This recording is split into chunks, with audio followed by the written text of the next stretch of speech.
penulis komputer. Oke, kita mulai aja ya. Oke, halo semuanya. Welcome back to our channel Jurnal. Dan di tengah jarak yang memisahkan antara Indonesia dan Belanda, kita tetap akan coba recording. Dan oh ya, mungkin ada yang lupa nama kita. Gue Daniel. Gue Mikta. Dan sekarang gue lagi ada di Indonesia dan Mikta ada di Delft. Jadi kita mencoba tetap merecording lah info-info terbaru seputar nulis jurnal dan bisa sharing ke teman-teman semuanya. Dan kali ini kita akan sharing soal publish data set di open access. Jadi maksudnya kita bisa kalau sebelumnya kan kita bicara soal publish jurnal, mungkin ya publish jurnal lah, kita banyak kan publish jurnal. Sekarang kita mau bicara soal publish data set. Paling kayak gitu ya, Mik ya. Ya. Untuk bagian ini gue yang akan nanya. Oke. Kebetulan karena Daniel udah pernah publish beberapa datasetnya di open access platform. Nah, terus sebelum kita diskusi berlanjut, gue pengen nanya. Jadi di publish dataset riset di open access itu sebenarnya maksudnya apa sih? Fungsinya apa? Oke. Nah, jadi tadi seperti yang sudah bilang kan biasanya kita publish jurnal. Sekarang kita bicara publish dataset. Jadi intinya yang dipublish itu adalah dataset kita. Jadi data-data yang sudah kita collect, yang mungkin yang sebelum kita masuk ke analisa. Jadi data mentah ya, raw data itu kita kumpulin. Misalkan kalau di gua misalkan di Excel atau di dataset apa ya?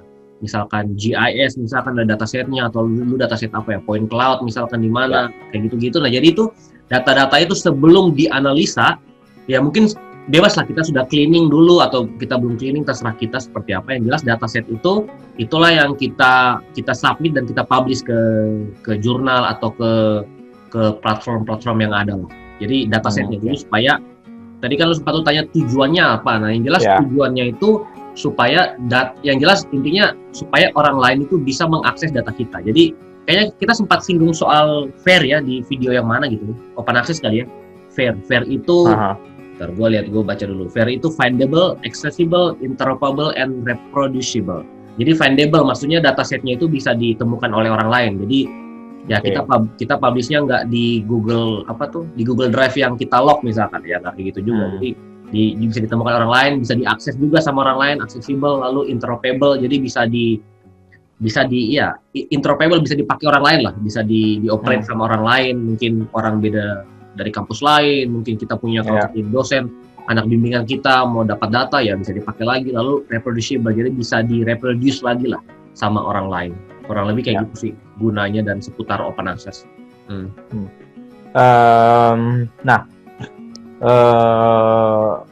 Kan lu udah pernah tuh, lu bisa cerita sedikit nggak pengalaman lu pas masukin dataset lu ini, sharing dataset lu ini? Oke. Nah, sebenarnya gua ada beberapa kali ya masukin upload dataset gua pada waktu publish jurnal. Jadi itu karena di jurnal, gua lupa jurnal mana, mereka tuh seperti minta gitu kan. Mereka minta, akhirnya gua masukin data mentahnya itu, atau bahkan nggak cuma data ya, model gua sendiri.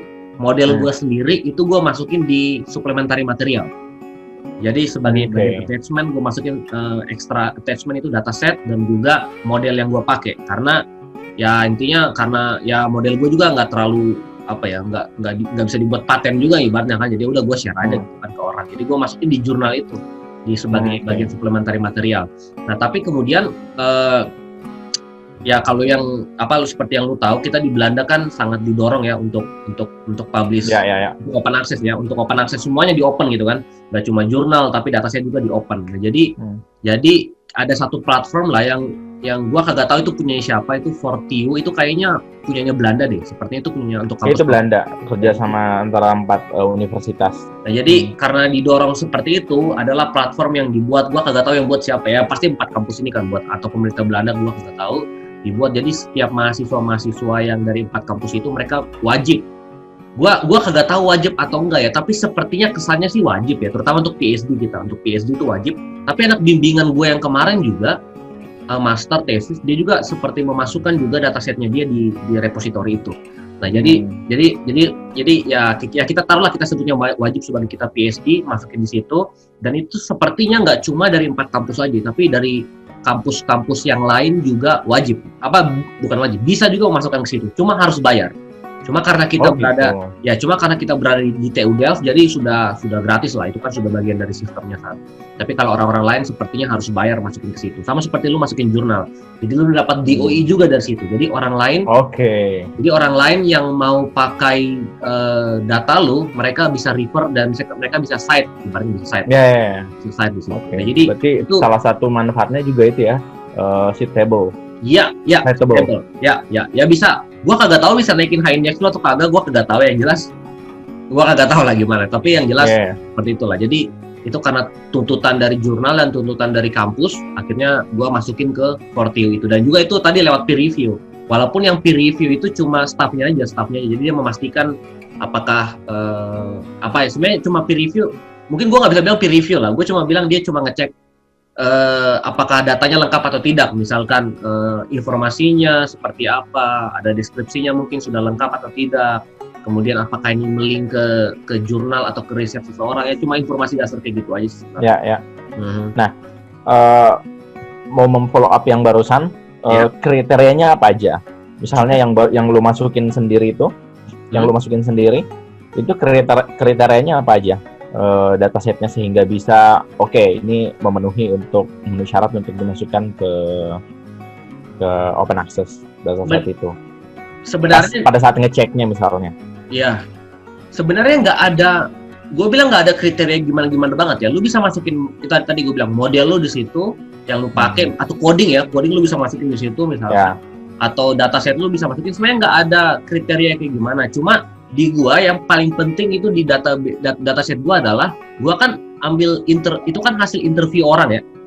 Interview orang. Jadi otomatis kan kalau gua pertama kali ngambil data pakai handphone ke orang, itu kan ada nama orangnya, ada lokasi GPS-nya, kayak gitu-gitu kan, segala macam. Nah, itu yang jelas harus dipastikan kalau data-data sosial, ya data-data itulah, itu harus memenuhi kaidah etik lah ibaratnya. Jadi nggak boleh ada nama orangnya. Mungkin lokasi GPS mungkin boleh karena itu mungkin berguna untuk pemetaan, tapi yang jelas nggak ada nama orang, nggak ada yang berhubungan dengan yang inilah, yang etis lah. Misalkan gua kagak tahu lah, penyakit berat mungkin kayak gitu lah. Itu yang pasti harus dibuang dari datasetnya. Jadi harus memenuhi kaidah etik lah, intinya kayak gitu lah. Nah, nggak ada yang selain itu ada manfaat lain lagi nggak? Ketika misalnya manfaat untuk researcher lain misalnya apa? Ketika publish lu memutuskan untuk publish di situ. Yang jelas tadi kan fair itu ya, jadi bisa ditemukan orang, bisa ini orang dan segala macam. Lalu yang kedua paling kita bicara soal isu transparan ya. Jadi kita bicara soal apakah kita tuh memakai data yang benar atau tidak misalkan, atau apakah tadi orang lain misalkan dia mengulangi hasilnya sama atau tidak, karena itu bagian dari mengevaluasi kinerja kita juga kan. Karena gua pernah dengar deh kayak ada satu kasus di mana ada satu, gue lupa nih kasus mana, kayak pas di Postgraduate School dia cerita kalau ada satu orang terkenal gitu ya, dia menemukan sesuatu gitu kan, dia dari penelitian fisika mungkin kimia, dia menemukan sesuatu yang bagus banget. Nah tapi ternyata kemudian beberapa tahun atau puluhan tahun kemudian ditemukanlah buku hariannya sama studennya atau sama siapa, gue kagak tahu lah, ditemukan dan dilihat bahwa ternyata yang diinfokan itu cuma bagian yang bagusnya aja, bagian yang jeleknya, yang gagalnya nggak diinfokan.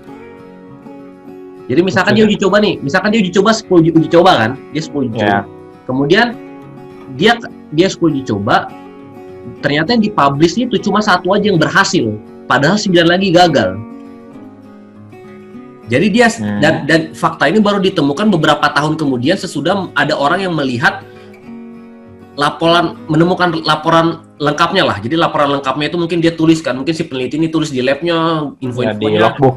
Ya di logbook dia tulis, tapi dia ibaratnya menyembunyikan dari situ. Padahal jadi bisa dibilang kayak ya hasilnya itu kayak nggak valid karena kan lu cuma menemukan 1 dari 10 percobaan lu gitu loh. Sedangkan 9 percobaan lain kan gagal.